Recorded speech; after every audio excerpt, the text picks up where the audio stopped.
ලීනර්ස් පවුලේ ආරක්ෂාව සහතිකයි.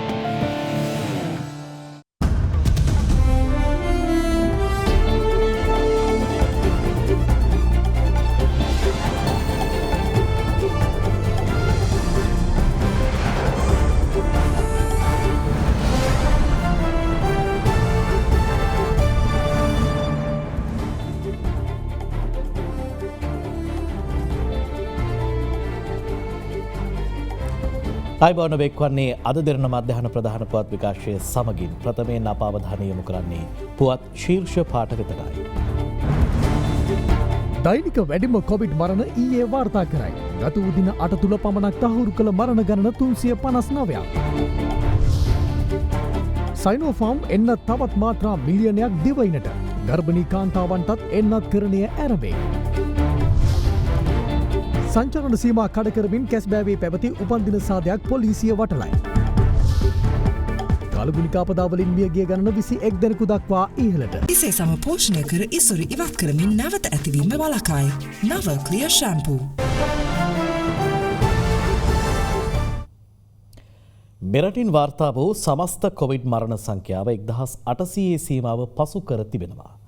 ඒ තවත් කොවිඩ් මරණ 54ක් සෞඛ්‍ය සේවා අධ්‍යක්ෂ ජනරාල්වරයා ඊයේ තහවුරු කිරීමත් සමගයි.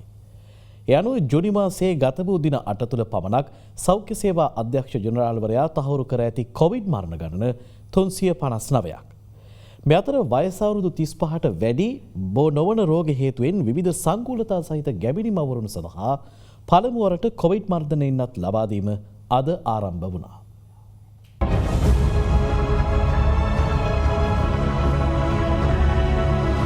තවත් කොවිඩ් ආසාදිත මරණ 54ක් සෞඛ්‍ය සේවා අධ්‍යක්ෂ ජනරාල්වරයා ඊයේ තහවුරු කළා.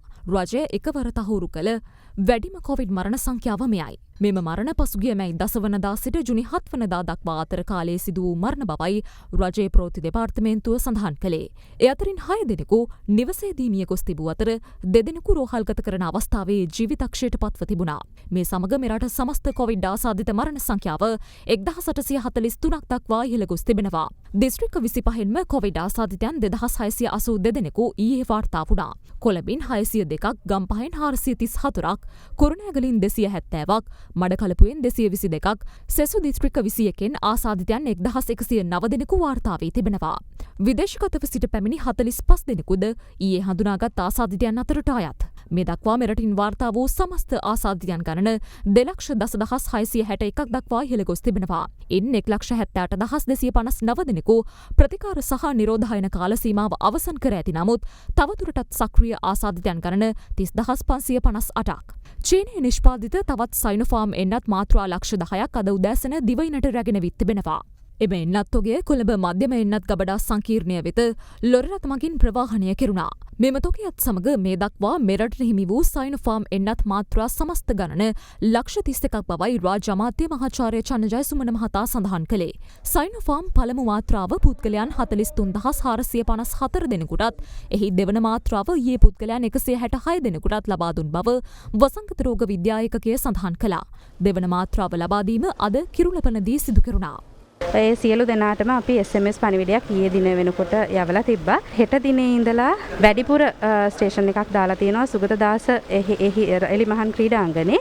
එහිදී එන්නත් කියන්නේ SMS නොලැබුණ හෝ යම් හේකින් Taman එන්නත් ලබාගත් සානියටම යන්න අපහසුතාවයක් තියෙනවා නේද? ඒ කියන්නේ ගිය මාසේ හෙට දිනේ එන්නත් ලබාගත් කට්ටියට සුගතදාස ක්‍රීඩාංගණයටත් ගිහිල්ලා එන්නත් ලබා ගන්න පුළුවන්. වයස අවුරුදු 35ට වැඩි බෝනවන රෝග හේතුවෙන් විවිධ සංකූලතා සහිත ගැබිණි මව්වරුන් සඳහා පළමු වරට කොවිඩ් මර්ධන එන්නත් ලබා දීම අද ආරම්භ වුණා. සයිනෝෆාම් එන්නතේ පළමු මාත්‍රාව මෙලෙස ලබා දීම සිදු වුණේ පිළියන්දල සෞඛ්‍ය වෛද්‍ය නිලධාරී කාර්යාලයේදී සහ කොළඹ කාසල් වීදියේ කාන්තා රෝහලේදී. මෙහිදී අපි ගර්භණී මව්වරුන්ට විශේෂයෙන්ම සඳහන් කරන්නේ මේ එන්නත් ලබා දීමේ ක්‍රමවේදය තමා ප්‍රදේශයේ පෞල් සෞඛ්‍ය සේවා නිලධාරිනියත් සමග සාකච්ඡා කර ඔවුන් විසින් සඳහන් කරන දිනයට පැමිණ ඔවුන්ට ඒ එන්නත ලබා දීමට අවශ්‍ය වැඩසටහන ඒ පෞල් සෞඛ්‍ය සේවා නිලධාරිනිය විසින් සංවිධානය කරනවා ඇති.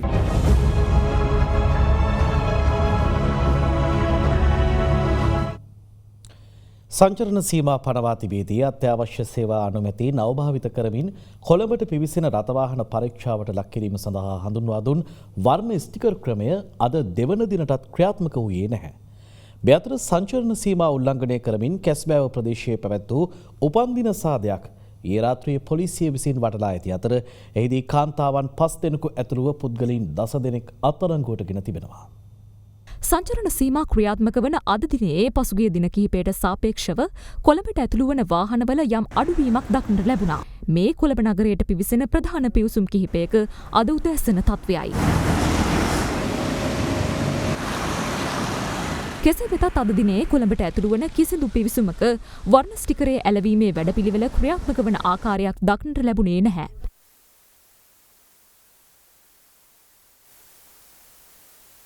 ඊයේ එළිවෙත් නෑ අද එළිවෙත් නෑ ඒක. කිසිම මේ චෙක් කිරීමක් කරන්නේ නෑ. ඊයේ කරෙත් නෑ අද කරන්නේත් නෑ. මේ විදිහට ඉන්න ගාම ආයෙ චෙක් කරලා බලන්න ඕනේ. නැත්නම් හොර වැඩ ආරෝමයක් කරනවා.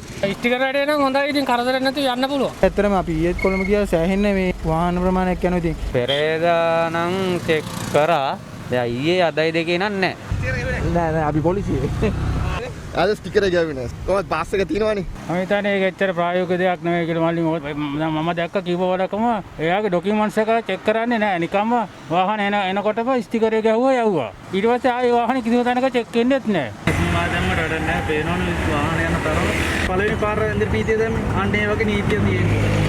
සංචරණ සීමා කඩ කරමින් කැස්බෑව හල්පිට ප්‍රදේශයේ හෝටලයක පවත්වමින් තිබූ උපන්දින සාදයක් ඊයේ රාත්‍රියේ කැස්බෑව පොලිසිය විසින් වටලනු ලැබුවා. එහිදී කාන්තාවන් 5 දෙනෙකු ඇතුළුව පුද්ගලයන් 10 දෙනෙකු පොලිස් අත්අඩංගුවටගෙන ඇති අතර ඔවුන් අද කැස්බෑව මහේස්ත්‍රාත් අධිකරණයට ඉදිරිපත් කිරීමට නියමිතයි. අද දින උදෑසන 6න් අවසන් වූ පැය 24ක කාල පරිච්ඡේදය තුළ නිරෝධායන රීතීන් උල්ලංඝනය කළ පුද්ගලයන් 1034ක් පමණ අත්අඩංගුවට ගෙන තිබෙනවා. මෙතර දිවයින පුරා සියලු ආර්ථික මධ්‍යස්ථාන තොක වෙළඳාම සඳහා පමණක් අදත් විවෘත කර පවතිනවා. නමුත් වෙළඳුන් පවසන්නේ එළවලු වල මිල ඉතා අධික මට්ටමක පවතින බවයි. පෝංචි 240යි සිල්ලර මිල විකුණන්නේ. කැරට් 240යි, මාළු මිරිස් 400යි, ගෝවා 200යි, ලීස් 240යි. ඒ වගේ තමයි යන්නේ අල 200යි, කීලෝන 120යි. මේකම ග්‍රෑම් 250 80යි 90යි 100යි 110යි වගේ තමයි යන්නේ. නුවරඑළියාරේ මේ එළවලු විකුණ ගන්න බෑ කියලා කියනවා. ඒ වුණාට අපිට ගන්න ගියාම මේ ගිනි ගණන්. හාල් නම් ගණන් වැඩි මේ ටික. මම දාර ගත්තා, මාළු ගත්තා, මාස් ගත්තා. එකක්වත් අඩු නෑ. ජීවිතේ නමාරේ මිනිස්සුන්ට.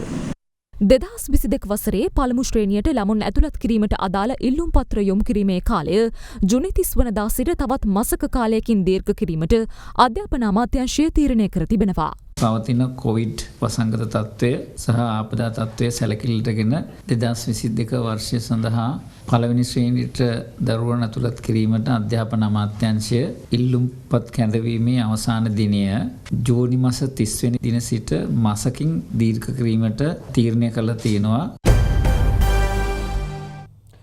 ශ්‍රී ලංකා ඉන්වෙස්ට් ෆෝරම් 2021 ආයෝජන සමුළුවේ තෙවන දිනය අදයි.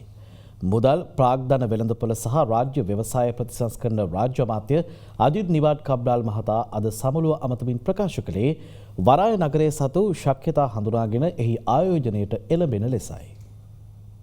The port city could have been anywhere in Sri Lanka, but it was decided that we will put it in Colombo because that is where the greatest amount of reach would be got for the country. We have done that now.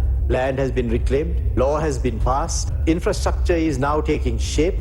We need to now see that there is a steady inflow of investments that will come in.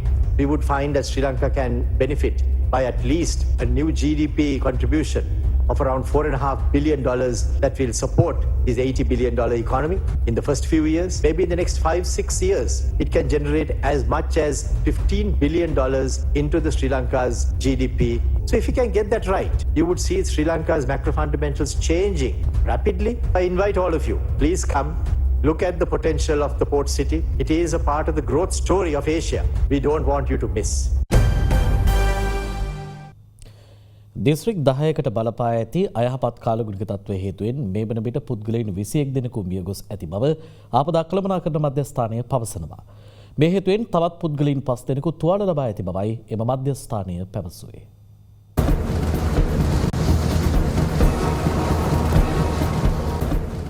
දිස්ත්‍රික්ක 10කට බලපා ඇති අයහපත් කාලගුණික තත්ත්වයේ හේතුවෙන් පුද්ගලයන් 21 දෙනෙකුට ජීවිත අහිමි වී තවත් පුද්ගලයන් 5 දෙනෙකු තුවාල ලබා තිබෙනවා.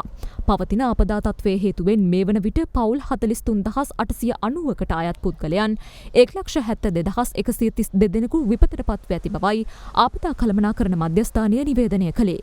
මෙතර බස්නාහිර සබරගමුව සහ වයඹ පළාත්වලත් ගල්ල මාතර නුවරඑළිය සහ මහනුවර දිස්ත්‍රික්කවලත් අද විටින් විට වැසී ඇති විය හැකි බව කාලගුණ විද්‍යා දෙපාර්තමේන්තුව සඳහන් කළා. කෙසේ වෙතත් දිවයිනට බලපෑ අයහපත් කාලගුණික තත්ත්වයේ හේතුවෙන් ඇති වූ ගංවතුර සහ ජල ගැලීම් තත්ත්වය ඇතැම් ප්‍රදේශවල තවදුරටත් දැකගත හැකිව ඇති අතර ඇතැම් ප්‍රදේශවල ජලය බැස ගොස් තිබෙනවා.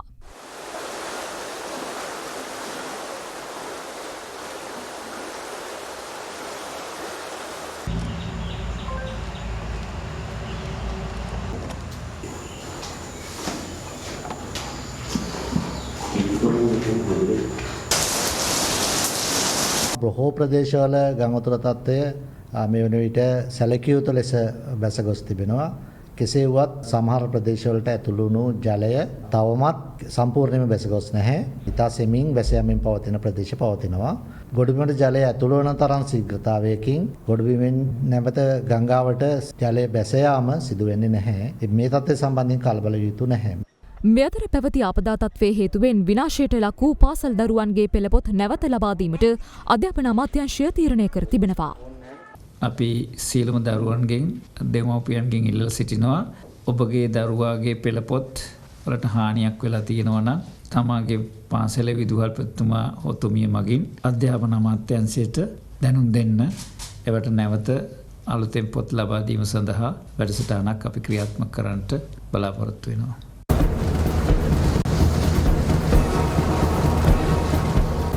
කාලගුණය කොහොමුණත් රයිනෝ නං වාලට සේෆ් තමයි මුළු ගෙදරම. බනසත් දෙරණ ඩයලොග් සහන ක්‍රියාන්විතයේ 23 වැනි දිනය අදයි. අයහපත් කාලගුණයෙන් පීඩාවට පත් ජනතාවට සහන සැලසීම වෙනුවෙන් අදත් එය වෙන්නුණා. මනුසත්තරණ ඩයිලොග් විශේෂ සහන ක්‍රියාන්විතයේ 23 වන දිනය අදයි. අදත් එය අයහපත් කාලගුණික තත්ත්වයේ හේතුවෙන් පීඩාවට පත් පිරිස් වෙත සහන සැලසීම සඳහා වෙන් කෙරුණා. ඒ අනුව කොළඹ දිස්ත්‍රික් ලේකම් කාර්යාලය වෙතත් ගම්පහ දිස්ත්‍රික් ලේකම් කාර්යාලය වෙතත් ගංවතුරෙන් පීඩාවට පත් ජනතාව අතර බෙදා දීම සඳහා වියලි ආහාර ද්‍රව්‍ය ලබා දීම අද සිදු කෙරුණා. ගංවතුර මේ වෙනකොට බැසයාගෙන තිබුණත් ඔවුන්ගේ සාමාන්‍ය ජීවිකාව කරගෙන යාමට තවමත් විවිධාකාර ගැටලු තියෙනවා. එවැනි අවස්ථාවක මනුසත් දෙරණ සහ ඩයලොග් සමාගමේ එකතුවෙන් මේ සිදු කරන කාර්යයට කොළඹ දිස්ත්‍රික් ලේකම්වරයා වශයෙන් මගේ ගෞරවී ස්තුතිය පළ කරනවා. මනුසත් දෙරණ ඩයලොග් ආයතන එකතු වෙලා මේ ක්‍රියාත්මක කරන උතුම් සත්කාරක වැඩසටහන සම්බන්ධයෙන් සුබ ප්‍රාර්ථනා එකතු කරනවා. තවත් මෙවැනි සත්කාරක වැඩසටහන් කරන්නට ඔබට ශක්තිය ධෛර්යය වාසනාව ප්‍රාර්ථනා කරනවා. මේ අතර කොවිඩ් ව්‍යාප්ති සමයේ රජයේ රෝහල් වෙත අවශ්‍ය වෛද්‍ය උපකරණ බෙදා දීමේ වැඩසටහන අකණ්ඩව අදත් ක්‍රියාත්මක කෙරුණා. මනුසන්තරණ ඩයලොග් ආයතනයත් සමග එක්ව මෙම විශේෂ සහන ක්‍රියාන්විතය ඉදිරියටත් සිදු කිරීමට නියමිතයි. දැන් තවත් පුවත් කිහිපයක්.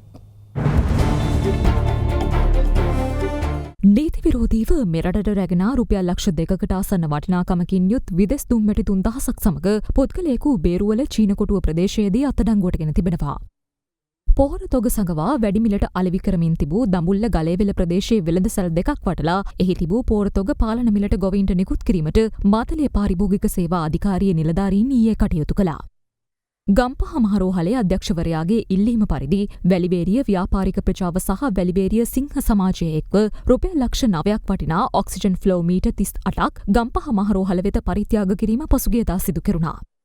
පේරාදෙණිය විශ්වවිද්‍යාලයේ පැරණි ජල පොම්පාගාරයේ අඩි 150ක් පමණ උසින් ඉදිකර තිබූ බඹරවද 21ක් අසල ඇති වැහිලිහිණි කූඩුවලට හානි නොවනසේ ඉවත් කිරීමට මහනුවර බිඟු සම්පත සුරැකීමේ සංවිධානය කටයුතු කළා. අනුරාධපුර නොච්චියාගම පළුගස් වැවේ සූක්ෂම අයුරින් සඟවා තිබූ ගොඩ බැරල් 10ක් සමග සැකකරුවන් 10 දෙනෙකු නොච්චියාගම පොලිසිය විසින් අත්අඩංගුවටගෙන තිබෙනවා. මධ්‍යහන පාත් විකාශය නිමාවට පත් වෙනවා. සුබ දවසක්.